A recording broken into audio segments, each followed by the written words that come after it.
ಇವತ್ತಿನ ಸೇವಕರುಗಳಿಗೆ ನಾನು ಮಾತನಾಡ್ತೇನೆ. There's a lot of teaching is happening in this earth.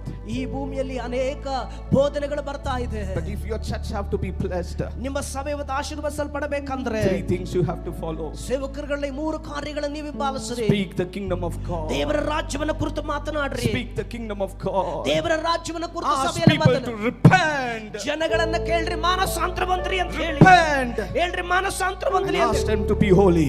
ಹೇಳ್ರಿ ಜನಗಳಿಗೆ ಹೇಳ್ರಿ ಪರಿಶುದ್ಧವಾಗಿ ಜೀವಿಸ್ರಿ ಅಂತ ಹೇಳಿ. Jesus is coming soon. ಯೇಸು ಸ್ವಾಮಿ ಬಹಳ ವೇಗವಾಗಿ ಬರಲಿಕ್ಕೆ ಹೋಗ್ತಿದ್ದಾರೆ. Such close your eyes and tell, I'm going to repent.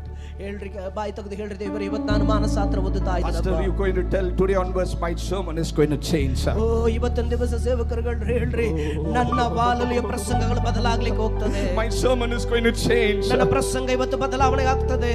Oh rababa rakelebe.